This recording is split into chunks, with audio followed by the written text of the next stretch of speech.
Olá, amigos apaixonados por ciência e inovação. Este é mais um episódio do Eletricast, um podcast que permite você conhecer a aplicação da teoria científica da engenharia na prática, a partir do relato sobre projetos de pesquisa, desenvolvimento e inovação. Além de mim, professor Euler Macedo, da Universidade Federal da Paraíba, está presente na mesa virtual do Eletricast o executivo Advan Furtado, do Senai Cimatec da Bahia. No episódio de hoje, você ouvinte, conhecerá um dos mais importantes institutos de pesquisa e desenvolvimento do Brasil, o Senai Cimatec, situado em Salvador, na Bahia. No episódio número 12, tivemos a participação do professor Herman Augusto Lepson, que também é do Senai Cimatec, porém o episódio foi voltado para a aplicação da indústria 4.0. Aproveito para lhe convidar a ouvir o episódio, caso não o tenha feito. Agora eu vou apresentar um pouco o nosso convidado. O Advan coordena a área de computação do Senai Cimatec, mesma instituição onde realiza um doutorado em modelagem computacional. Foi superintendente do Sebrae Bahia e exerceu diversos cargos de liderança no governo do estado da Bahia, promovendo o desenvolvimento industrial, atraindo investimentos de base tecnológica e promovendo a cultura da inovação. Foi responsável por coordenar a equipe que desenvolveu a Lei de Inovação, a Política de Tecnologia da Informação e Comunicação e a Política de Comércio e Serviços do Estado. Possui bacharelado em Informática pela Universidade Católica de Salvador e mestrado em Computação Paralela e Arquitetura de Computadores pela Universidade Autônoma de Barcelona. Implantou o laboratório compartilhado em modelagem computacional para a indústria de petróleo e gás e o programa de formação em recursos humanos da ANP, no Senai Cimatec. Seja muito bem-vindo, Advan. E vamos iniciar o nosso bate-papo, primeiro pedindo para que você explique o que é o Senai Cimatec, quantos colaboradores estão envolvidos, a área, alguns detalhes desse tipo. Olá, professor Euler, muito obrigado pelo convite. Já vi que você virá um fã seu aí do seu podcast, porque são os temas que nos interessam também, tecnologia, inovação, indústria. E nós do Senai Cimatec, nós somos uma entidade muito próxima do sistema indústria no país. O Senai, todo mundo conhece muito como uma formação técnica, naquela escola de formação técnica que está presente em todo o país, e nós continuamos trabalhando muito forte nisso, nessa formação técnica de nível mais básico, introdutório. Só que à medida que a indústria foi evoluindo, foi demandando mais valor agregado, foi demandando mais tecnologia, o Senai também foi se reinventando. E por conta disso, o Senai começou a trabalhar com formações de mais especializadas, nível universitário, em alguns casos até nível de pós-graduação, e também com projetos de pesquisa e desenvolvimento. O Senai Cimatec, é a unidade do Senai que fica na Bahia, foi talvez a primeira no país a ter esse posicionamento mais forte para a linha de inovação. E aí acabamos virando o irmão mais velho aí da rede dos institutos Senai de inovação no país, e a gente tem uma atuação muito forte na parte de formação de pessoas. Então hoje nós temos um centro universitário com 9 engenharias, nós temos também 2 programas de mestrado e doutorado estricto sensu, e todos esses cursos com muito boa avaliação do MEC, o nosso programa de mestrado e doutorado conceito 5 da CAPES. E também a gente trabalha muito fortemente apoiando a indústria brasileira para desenvolver tecnologias que permitam aumentar a sua competitividade. Então a gente trabalha com muitos projetos relacionados a desenvolvimento de novas soluções, de novas arquiteturas, de novas tecnologias que permitam que essa indústria resolva alguns problemas complexos. O conceito do Cimatec é um conceito de parada única para a indústria, né? Você tem um problema complexo que precisa ser resolvido, e para isso a gente avalia qual é a melhor forma tecnológica de se resolver aquele problema, que muitas vezes demanda uma ação multidisciplinar. Então, não só trabalhando com computação, que é minha área, mas também com mecânica, com eletrônica, muitas vezes com materiais, ou até mesmo meio ambiente, logística. Então, uma visão holística do problema.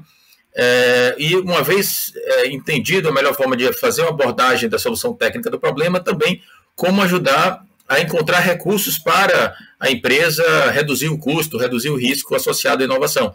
Então a gente acaba se credenciando em muitas estruturas de fomento, então como a própria Embrapi, ou então na lei de informática, ou credenciamentos na ANEEL, ANP, que nos permite captar alguns recursos, incentivos para favorecer o desenvolvimento dessa solução com a indústria. Então, a gente acaba também trabalhando muito fortemente nessa parte de pesquisa, desenvolvimento e inovação para a indústria brasileira. A gente acaba trabalhando com muitos projetos diferentes, diversas áreas. Eu, particularmente, cuido dos projetos relacionados à computação. E a computação envolve software, envolve realidade aumentada, virtual, computação de alto desempenho, inteligência artificial. São as linhas que a gente tem trabalhado mais fortemente ultimamente. Muito interessante, bacana e importante essas áreas de atuação e a atividade que vocês vêm desenvolvendo. E até você comentou a questão dessa, vamos dizer, dessa vasta gama de projetos que vocês realizam. E qual o nível de maturidade desses projetos? Ele chega até que nível? Boa pergunta, professor. A gente tem definir nível de maturidade de projeto antigamente era meio complexo, né? Porque isso é muito subjetivo, depende da interpretação de cada um.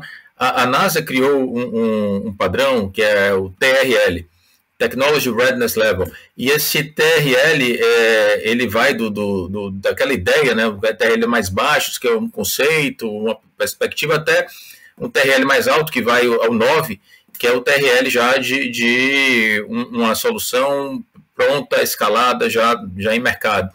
Então, a gente tem diversos níveis de atuação.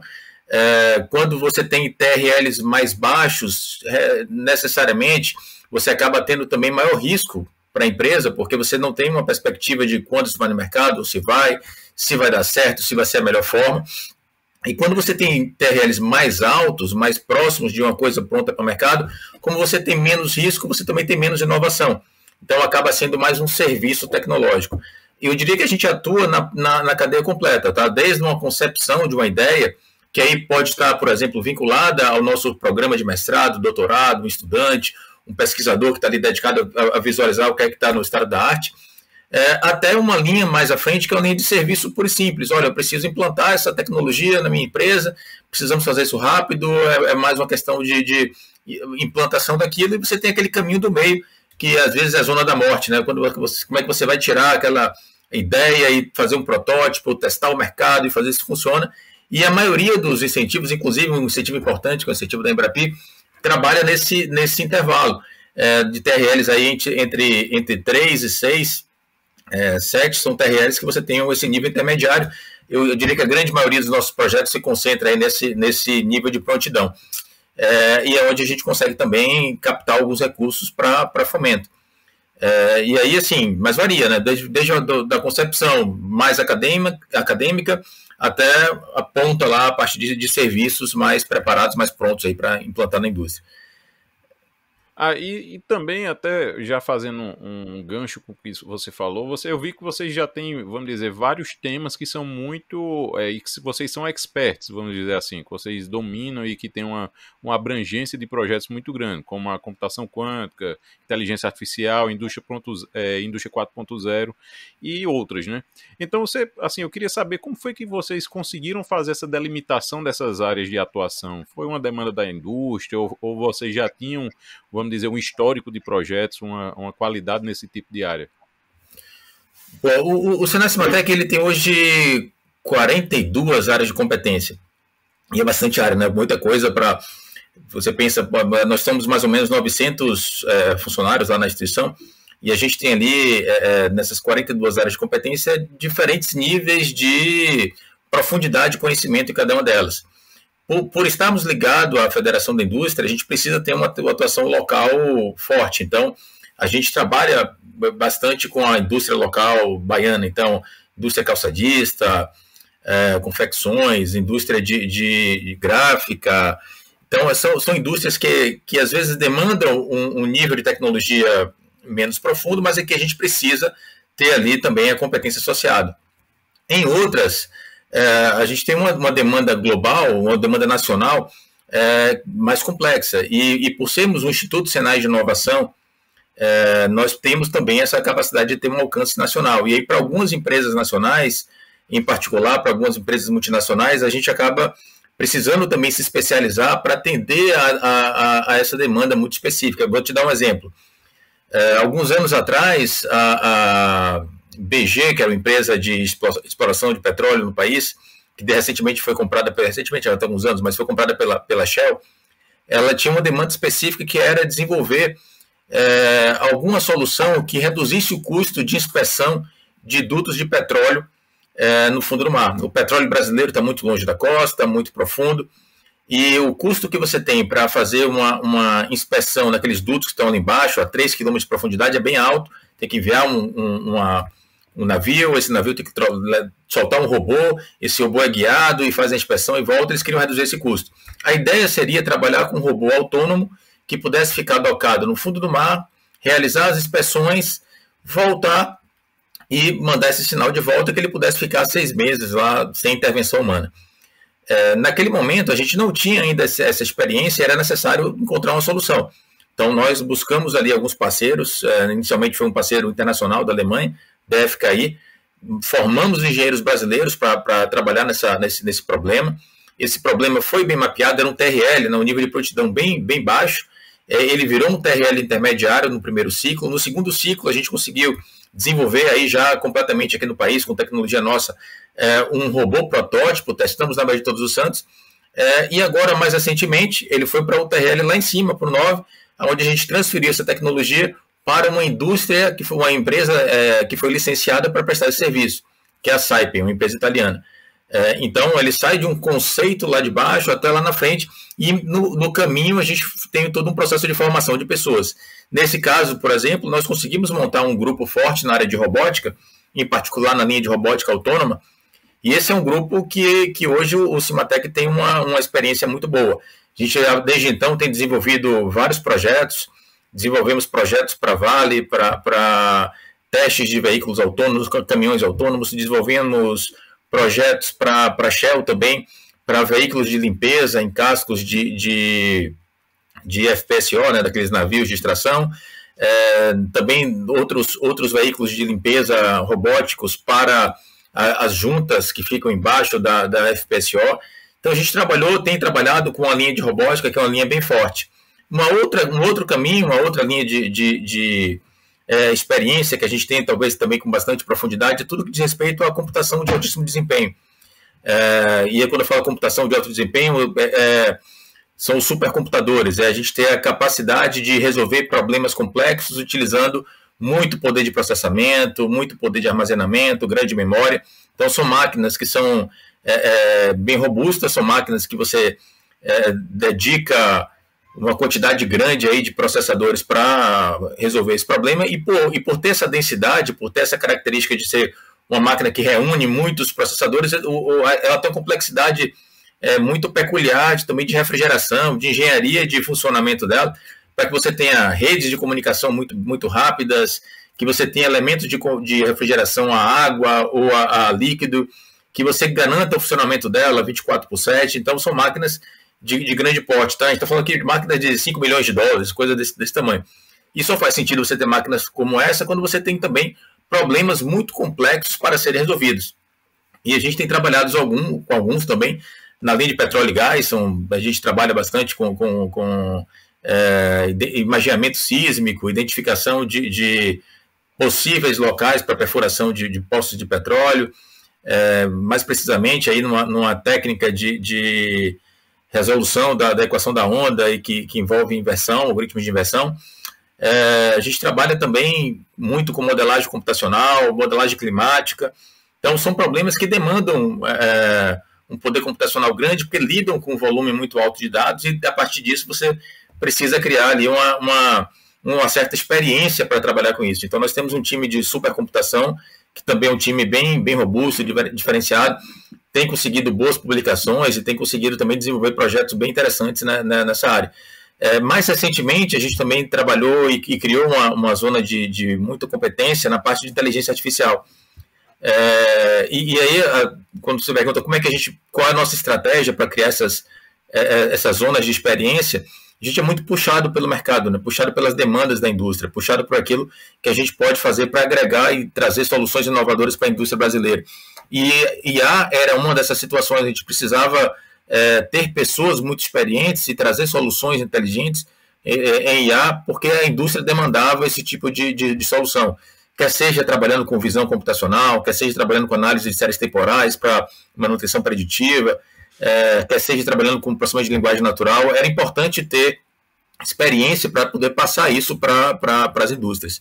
E aí nós montamos uma estratégia de formação de pessoas e treinamento não só interno, mas também treinamento externo para preparação das empresas, que facilitou, por exemplo, a criação de uma rede de institutos e uma rede de pessoas e instituições capazes de desenvolver soluções, que recentemente nos permitiu entrar na chamada do Ministério de Ciência e Tecnologia e da FAPESP de Centro de Referência em Inteligência Artificial do país, e a gente acabou sendo escolhido como um desses centros na área de indústria.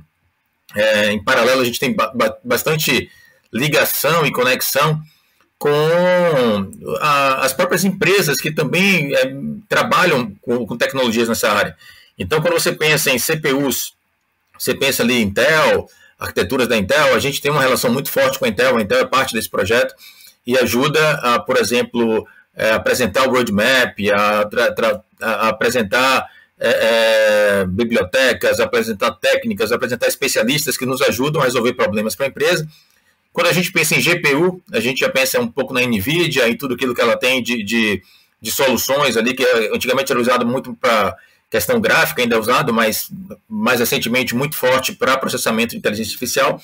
Então a gente também trabalhou muito forte com a NVIDIA para entender como utilizar e como extrair o máximo disso, que nos permitiu, por exemplo, sermos chamados por eles para montar e sermos o primeiro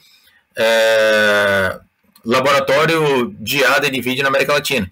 Então, hoje a gente tem essa parceria muito estreita com eles, inclusive com o pessoal de Singapura, que nos dá uma perspectiva de acessar os especialistas, de estar publicando juntos, de estar entendendo a rota tecnológica, e sempre com aquele conceito de levar essas soluções da melhor forma para que isso resolva um problema real aplicado da indústria brasileira. Então, o conceito diferente da universidade tradicional, que é super importante, mas o nosso conceito é trazer essa tecnologia para aplicação em problemas reais e que possa ter um ganho de competitividade de curto ou médio prazo. Então, essa é bem a visão que a gente traz do nosso papel aí nesse processo. A gente traz a tecnologia, interpreta o problema, e com base nessa casadinha de melhor forma de resolver o problema, de uma forma econômica interessante, e que isso possa ser implantado dentro da rotina de operação da empresa, a gente traz a solução para o projeto. E durante esse processo, a gente vai, de um lado, criando essas competências, criando esse conhecimento, criando essa capacidade técnica de atender, mas também aproveitando a nossa estrutura de formação e como somos escola técnica, centro universitário, pós-graduação, formando pessoas dentro desse processo. Então, acaba sendo um ciclo virtuoso, né?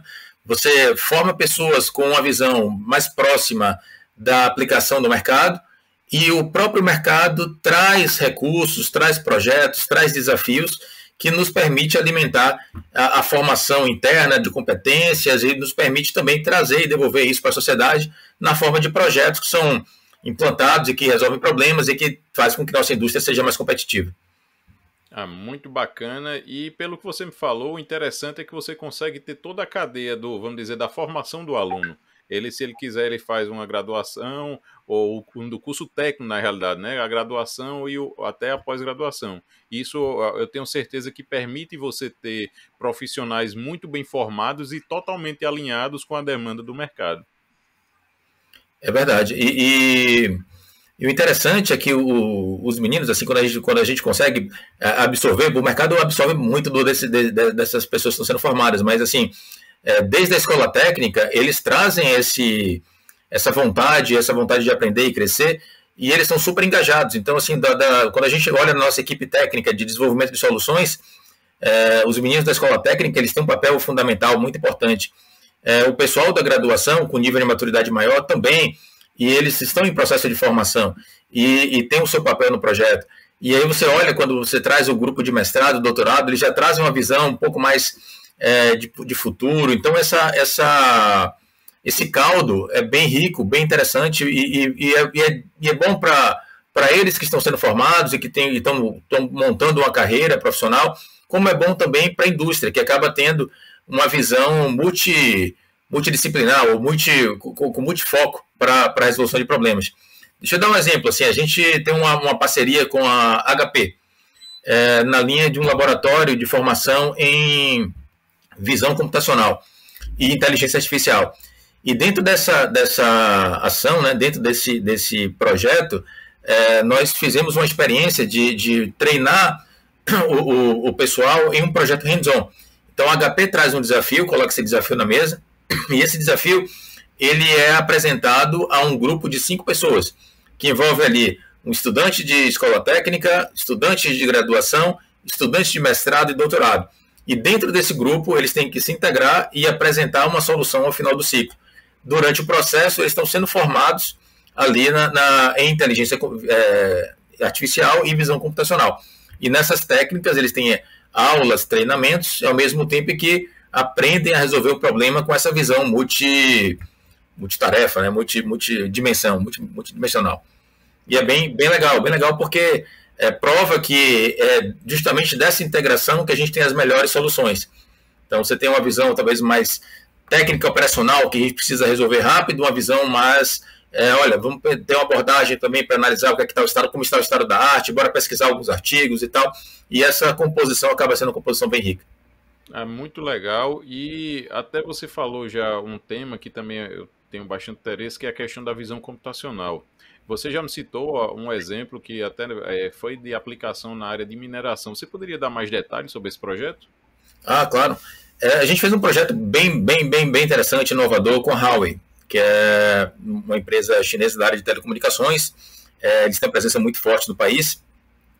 E o desafio era como é que a gente pode melhorar a eficiência e reduzir os riscos da operação de mineração utilizando essas tecnologias digitais mais avançadas, né? Então, computação em nuvem, inteligência artificial, 5G. E quando nós entramos em campo e começamos a conversar com a turma da mineração, a mineração você tem múltiplas frentes, né, e múltiplas atividades. Assim, quando você está na fase inicial de regulação, ou de permissão para exploração, você tem preocupações ambientais muito fortes. Durante a operação, você tem todos os riscos associados à operação. E durante o ciclo da vida da mina, você tem que ter múltiplas dimensões que precisam ser avaliadas.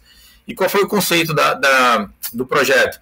Foi construir uma plataforma inteligente que permitisse, utilizando técnicas de IoT, né, de conexão de sensoriamento, trazer as informações da mina e, com base nessas informações, processar utilizando inteligência artificial em nuvem, e a partir dali você apresentar em dashboards as situações mais urgentes. Nós fizemos a plataforma como um todo, então esse ambiente está montado, mas foram alguns casos de uso que evidenciaram como essa plataforma poderia ser útil. Um dos casos de uso foi trabalhar com sonômetros, que são aqueles medidores do som, né, do áudio.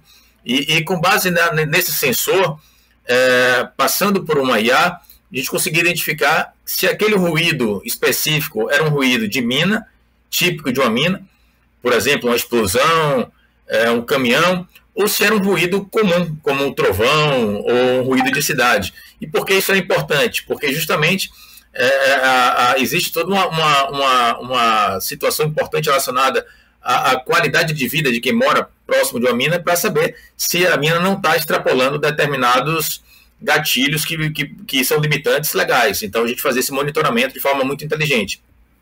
Uma outra abordagem também para provar o conceito da plataforma é justamente trabalhar com visão computacional para a identificação de pessoas em zonas de risco. Então, com base em câmeras de alta definição que estão colocadas na mina, você consegue identificar automaticamente se uma pessoa que está passando por aquela zona está numa zona que deveria ser uma zona excluída. O que é uma zona excluída? Atrás de um caminhão, por exemplo, em movimento. Ou se está próximo de um barranco. Então, essa inteligência acoplada a esse elemento, esse sensor que é a câmera, permite para uma pessoa que está na supervisão rapidamente identificar, opa, tem uma situação de risco ali, posso acionar um alarme, posso avisar, posso gerar algum sinal de contramedida. Também usamos essa mesma técnica para identificar se a pessoa estava ou não utilizando as EPIs. Então, se ali havia uma irregularidade desse ponto de vista. E o conceito geral foi justamente esse, assim, da gente conseguir, via a plataforma, conectar diversos sensores, que é a famosa IoT, né, Internet das Coisas. Então, você conectar sensoriamento o mais diverso possível para que você consiga trazer essa informação e processar essa informação bem rapidamente e utilizando técnicas automatizadas de inteligência artificial, que essa decisão não precise de uma intervenção humana para dizer se aqui é uma zona de risco ou não é, isso já está embutido no algoritmo, e ao mesmo tempo que a gente possa emitir esses alertas. Dentro desse conceito, a gente também trabalhou com algumas medidas climáticas. Então, você media ali como é que estava a situação da temperatura, vento e tal, e isso está ali apresentado nesse grande tela de apresentação, nesse dashboard para a gestão. Então, foi um projeto de uma prova de conceito, né, justamente para mostrar a importância dessas tecnologias, né, primeiro, da sensoriamento em tudo, então do IoT, da internet das coisas, tudo tem capacidade de coletar dados e trazer essa informação e integrar essa informação em algum espaço. Segundo ponto, eu preciso processar isso rapidamente. Onde é que eu processo? Vou estar isso local, posso estar isso numa nuvem. Se eu tiver numa nuvem, eu não vou precisar me preocupar com a infraestrutura local, esse era outro ponto. Poxa, mas se eu estou trabalhando com um volume enorme de dados e volumes pesados de dados, como é que eu vou rapidamente transportar essa informação para lá e para cá? Daí a necessidade de uma rede de alta velocidade e de baixa latência. Porque nada adianta você ter uma câmera que está filmando com a pessoa está ali numa situação de risco, se eu demorar 10 segundos para processar, enviar para a nuvem, voltar, quando eu voltar com o alerta já é tarde demais. Então, é necessário que a gente tenha alta capacidade de banda, né, de transferência e baixíssima latência, que seja muito rápida essa comunicação, e aí 5G é um caso ideal de uma situação como essa. Então, era justamente esse conceito que a gente estava mostrando com esse projeto que foi apoiado pela Huawei. Então, pelo que você me fala, Advan, o 5G ele vai ser realmente um divisor de águas, vamos dizer assim, na questão da interatividade, da questão até mesmo da segurança e da velocidade de transmissão de dados, não é isso? Eu acho, se você pensar assim nessas tecnologias que a gente tem que são bem habilitadoras, né, que são transformadoras da sociedade, elas são baseadas em algumas situações que a gente está vivenciando nesse momento agora, né? A pessoa diz que é uma tempestade perfeita, né? Quais são eles? A gente tem uma capacidade de processamento de dados que é bem alta, ou seja, o custo de processar uma informação, de você ter um poder computacional, já está barato. Basta você imaginar que o homem foi à Lua com um poder computacional que hoje qualquer celular, do mais barato que você tenha, talvez tenha mais capacidade de processamento do que aquele. Então, hoje você tem essa capacidade de processamento muito disponível. Por outro lado, você tem um nível de sensoriamento também que é enorme, ou seja, a coleta de informação ela está amplamente disponível. Todos os equipamentos você consegue extrair dados deles e coletar esse dado. Você também tem capacidade de processar esses dados, interpretar esses dados, algoritmos que são inteligentes o suficientes para que você seja capaz de extrair informação útil ali com o IA. E aí falta a questão de você ter uma comunicação extremamente rápida para que isso esteja disponível em qualquer local, a qualquer momento. Então, o 5G, o que ele vai trazer para a gente? Justamente essa capacidade de levar os dados instantaneamente para todos os locais e com grande volume. Isso quer dizer que você vai poder processar dados em uma nuvem como se estivesse do seu lado, como se fosse uma computação de borda ali, como se fosse uma computação local. Então, juntando essas tecnologias, né, sensoriamento, internet das coisas, capacidade de processamento, inteligência artificial, 5G, aí ninguém segura os engenheiros, né? Vai ser uma festa aí de soluções, de ideias, de projetos, e vai transformar de fato a indústria. Por isso é tão importante a gente ter esses projetos, para que a indústria brasileira tenha essa capacidade de utilizar essa tecnologia, de se beneficiar, de ser competitiva. Porque se a gente não usar, com certeza alguém lá fora vai estar usando e vai trazer para cá e a gente vai comprar pronto. Então é melhor a gente fazer e desenvolver, que a gente tenha essa tecnologia no país e aprenda desde já, o quanto antes, a utilizar e a dominar para não ser dominado. Justamente. E você, nesse sentido, eu vejo que o que vai ser o limite vai ser a criatividade dos nossos engenheiros, dos nossos alunos, dos nossos ouvintes aí que estão acompanhando. Mas muito bacana e fico feliz de vocês já estarem também com esse tipo de, vamos dizer, de protótipo ou de prova de conceito em funcionamento. O 5G ele não foi ainda, vamos dizer, habilitado para utilizar largamente no Brasil, mas eu tenho conhecimento que para projetos específicos é possível sim fazer essa utilização e validar, né, justamente a tecnologia. É possível conseguir algumas licenças especiais para que em algumas áreas você consiga trabalhar com 5G localmente, né, dentro de uma rede local, você consegue também trabalhar com esse conceito. A gente está justamente nessa fase agora com a Huawei para expandir essa prova de conceito, e a ideia, inclusive, é que a gente faça um tour pelo Brasil aí mostrando algumas soluções de 5G possíveis e com a estação local muito limitado, ali, respeitando a legislação, que essas demonstrações possam ser de fato feitas para que os nossos engenheiros e as pessoas percebam o impacto dessa tecnologia. Muito Isso é bem importante. Com certeza, muito importante. E até agora já, vamos dizer, até chegando aqui, conduzindo aqui para o final do nosso bate-papo, eu vi você no início da nossa conversa, você citou que o Senai Cimatec ele trabalha com várias linhas de fomento, vamos dizer, Embrapi, Lei da Informática, e eu queria até ter uma visão sua de como esses diversos mecanismos de fomento, eles contribuem para o desenvolvimento industrial brasileiro. Eu perdi a sua conexão agora um pouquinho. Você pode só repetir a pergunta? Ele deu uma travada, eu perdi metade da sua pergunta. Só ouvi o final. Pronto. Então, vou fazer o seguinte, Advan. Aproveita e fecha o teu WhatsApp aí na janela, que ele fica dando os apitozinhos. Não sei se ele está aberto. Ah, tá aqui. Foi mal. Teve uns 3 vezes que ele apitou. Então, bora lá. Advan, eu vi que no início do nosso bate-papo você citou que trabalham com alguns mecanismos de fomento, seja Embrapi, Lei da Informática e outros.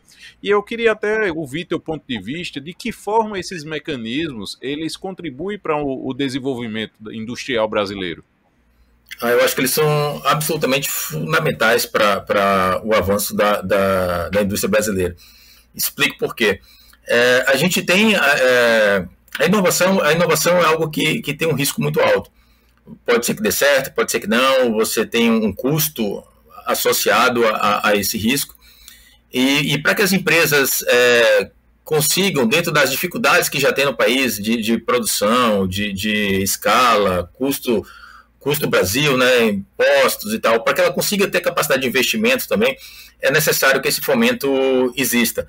Que muitas vezes ele vem na forma de recursos adicionais, como o Embrapi, onde você consegue alavancar verba para o desenvolvimento da inovação, ou muitas vezes ele vem também na forma de incentivos fiscais. Empresas que investem em inovação têm redução do seu imposto e com isso ela consegue ser mais competitiva. Então, assim, eu acho que esse nível de fomento, essa obrigatoriedade que algumas empresas têm de trabalhar com inovação para acessar esses incentivos, ela é muito benéfica, porque favorece para que a gente desenvolva tecnologias e que, de fato, haja um fluxo contínuo de investimento das empresas em inovação.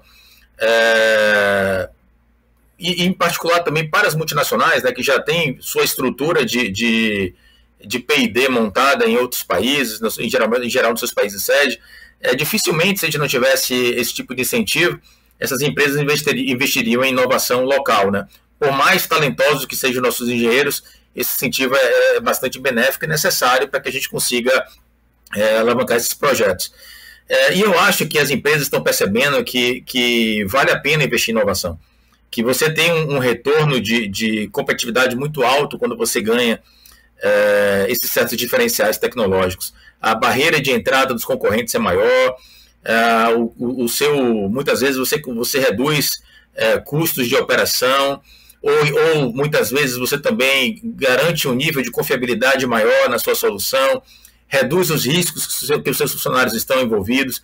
Então, assim, investir em inovação é bem importante e necessário, e eu vejo que esse tipo de estímulo acaba primeiro, motivando as indústrias a investir em inovação, e segundo, uma vez que elas investem e percebem que isso gera um ganho, cria a cultura da inovação contínua no nosso país. Então, eu acho que isso é bem importante, bem fundamental. E também, em particular, até para as instituições públicas também, acho que é algo que é bem significativo no momento que você tem vacas magras, o governo sem muito recurso. Se os departamentos de engenharia começam a trabalhar pensando também com foco na indústria, e aí eu acho que tem dois papéis da universidade pública nesse processo. Ela tem que estar olhando na vanguarda, desconectada da indústria para avançar a ciência, mas também podem dar sua contribuição para a resolução de problemas práticos reais. Então, isso é uma atividade não inibe a outra. Então, acho que as duas são muito nobres e muito válidas. Mas no momento que elas conseguem trabalhar em parceria com a indústria local brasileira, ela também consegue receber de volta capacidade de investimento, recursos, que vai permitir pagar bolsista, atrair professores, equipamentos, avançar a ciência por melhores publicações. Então, acho que isso é uma via interessante de uma construção conjunta. Tá? Essa aproximação da nossa academia com o setor industrial é muito importante para que a gente tenha todo o ecossistema de uma forma muito mais rica, uma forma muito mais de uma relação ganha-ganha, uma relação onde todo mundo consegue se desenvolver e evoluir. Eu esqueci de falar sobre, se fez uma pergunta no recente ali, eu acabei não te respondendo, sobre a parte da computação quântica, que é um ponto que eu acho que se soma também a essa estratégia, né? Quando a gente fala de inteligência artificial, a gente fala de uma tecnologia que está se tornando cada vez mais madura, né? Já existe há milhares de muitos anos, né? Desde os anos 50, talvez você tenha as primeiras redes ali, neurais, mas de fato elas ganharam uma força muito grande mais recentemente, e é algo que já está bastante difundido, que as indústrias estão acostumadas a trabalhar. Mas aí você olha um pouquinho para frente ali e você vê a questão da computação de alto desempenho e a computação quântica em particular, onde você muda completamente a arquitetura do seu computador, a maneira como ele processa, você deixa de ter bit e passa para ter qubit, e o salto de performance que você vai ter na capacidade de processamento é tão grande, tão absurdo, que você pode romper completamente com alguns paradigmas e inclusive gerar impactos bem profundos, a exemplo aí de quebra de criptografia, a exemplo de reduzir para segundos o que você fazia em anos. É importante que a gente tenha esse olhar para o futuro, pensando na aplicação e impacto de tecnologias disruptivas para a indústria. E aí tem esse outro papel que eu não tinha comentado, que é o papel de estar olhando um pouco para alguns anos à frente, nesse caso aqui 5, 10 anos, para que a gente não tenha uma surpresa ali na frente quando a tecnologia chegar e impactar de fato. Então a gente precisa se preparar o quanto antes. E essa é a ideia da formação desse laboratório, desse Centro de Computação Quântica, a gente chama de LAQCC, o Latin America Quantum Computing Center, que é uma iniciativa que envolve algumas universidades do país e algumas da América Latina, e o pessoal e o CLA também, de formar uma rede de pesquisadores e instituições que pudessem avaliar qual vai ser o impacto dessa tecnologia na indústria brasileira, começar a preparar os nossos engenheiros na programação para a computação quântica aplicada, mapear o impacto disso em algumas cadeias específicas e começar a ter essa discussão mais próxima, tá, com a indústria de como isso vai de fato afetar e ter projetos reais de implantação disso, primeiro como provas de conceito, já que a gente não tem ainda um computador quântico disponível em escala, mas a gente trabalhou com o conceito de simulação. Nós compramos um simulador quântico de grande porte e com base nesse simulador a gente consegue ser agnóstico em relação à arquitetura. Então pode ser uma máquina IBM, pode ser uma máquina da China, pode ser a The Wave do Canadá, pode ser qualquer uma delas. Nós conseguimos simular nesse ambiente, mas à medida que a gente vai testando os algoritmos, provando como ele funciona e formando pessoas no processo, a gente vai preparando também todo esse ambiente brasileiro para essa transformação. E aí engajando com startups, engajando com outras instituições, trabalhando em rede para que a gente possa se preparar para essa transição. Você falou já um roadmap, vamos dizer assim, de alguns próximos anos na parte de computação quântica, e eu queria saber, fazendo agora uma relação com o Cimatec, quais são as perspectivas para os próximos anos do Instituto?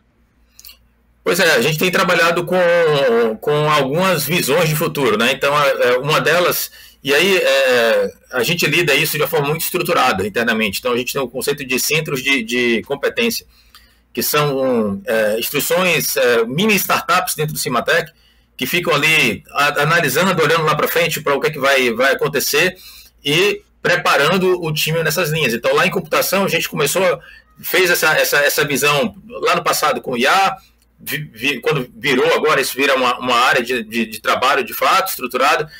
Estamos trabalhando dessa forma com computação quântica e de olho no que venha de próxima tendência. Meus colegas aqui da parte de química estão estudando hidrogênio verde. O pessoal de materiais está trabalhando com grafeno. Então, é justamente ter esse olhar antenado daquilo que vem de perspectiva de tecnologia lá na frente e analisar o impacto que ela tem para cá. E a intenção é ser cada vez mais relevante, né, para a sociedade, cada vez você tentar agregar mais valor. Hoje mesmo a gente lançou um centro de manufatura aditiva, que é manufatura por impressão 3D, né, mas em escala industrial, para que a gente possa ter isso sendo ofertado para a sociedade como um serviço que pode ser utilizado desde a micro e pequena empresa até uma pessoa que teve uma ideia legal e que está querendo desenvolver a solução, ou uma grande indústria. Então, hoje, no lançamento desse centro, estava lá um engenheiro e chefe de operações da Ford, como estava também uma startup que fabrica óculos sob medida, utilizando inteligência artificial e impressão 3D daquele óculos já ajustado para a pessoa. Então, acho que o Cimatec está sempre nessa busca de ser mais relevante, de trazer mais valor agregado, formar melhor, prestar melhores serviços e trazer tecnologia e inovação para a indústria brasileira. Essa é a nossa missão, esse é o nosso foco. O lema é inovar para transformar. Fantástico, e eu fico muito feliz de saber que temos instituições feito o Senai Cimatec no nosso Brasil e torço para que realmente cada vez mais a indústria nacional consiga ter essa interação com a academia e ter inovação e fazer com que o Brasil seja um país diferenciado em tecnologia. Advan, a gente já está seguindo aqui para o finalzinho do nosso episódio. Teria mais alguma informação que você queira compartilhar com os nossos ouvintes? Bom, convidá-los aí para se aproximar. O Senai Cimatec gosta muito dessa interação, então a gente está aberto aí para visitas, para a gente discutir projetos, para desenvolver novas linhas. A gente está trabalhando com diversas frentes, né? São 42 áreas de competência, eu falei de algumas que eu domino mais, mas, por exemplo, tem toda a linha de saúde, biomedicina, área biomédica, que a gente não comentou, produção de vacinas, Covid, projetos relacionados a IA para Covid, entre outros tantos. Mas nós também somos um centro de formação, então a gente tem nossos programas de graduação, programa de técnica, programa de pós-graduação, estrito e lato sensu, e portas abertas aí para desenvolver projetos em parceria e trabalharmos juntos aí para o desenvolvimento do país. Excelente, Advan. E eu gostaria de informar que esse episódio do Eletricast, ele conta com o apoio institucional da SBA, que é a Sociedade Brasileira de Automática. Para quem não conhece, a SBA tem o objetivo primordial de promover a ciência e a tecnologia de controle automático e suas aplicações, em sentido amplo. Foi fundada em 1975 para atender às necessidades de intercâmbio entre os especialistas brasileiros atuantes na área de automação e controle e entre seus pares internacionais, representada pela International Federation of Automatic Control, o IFAC. Então visite o site www.sba.org.br e conheça um pouco mais sobre as áreas de atuação. Advan, muito obrigado mais uma vez pela sua participação. Fico muito feliz do conteúdo que eu ouvi hoje aqui de você. E caso o pessoal queira encontrar mais informações e poder conversar um pouco mais com você, como é que eles devem proceder? Pessoal, eu que agradeço a oportunidade de estar conversando com vocês e poder compartilhar um pouquinho do trabalho do Senai Cimatec. Pode me mandar uma mensagem ou entrar no site do próprio Senai Cimatec e tem lá o Falecom, ou então tem o próprio estrutura do próprio Senai lá com todos os telefones, mas o meu contato é o advan@fieb.org.br e aí pode mandar uma mensagem que eu estou à disposição para a gente poder conversar e estar dialogando e traçando planos para o futuro. Perfeito. E espero, ouvinte, que você tenha gostado desse episódio tanto quanto eu. Então não deixe de enviar seus comentários, feedbacks pelas nossas redes sociais. Site, fanpage no Facebook, Instagram, tudo @Eletricast. E me adicione também no LinkedIn, é só procurar Euler Macedo, ok? Para você, ouvinte, que estiver curtindo esse episódio pelo Spotify, não esqueça de clicar lá no botão seguir. E se você estiver ouvindo pelo iTunes, não deixe de deixar suas 5 estrelinhas e comentários, que eu vou ler tudo. Muito obrigado e até a próxima!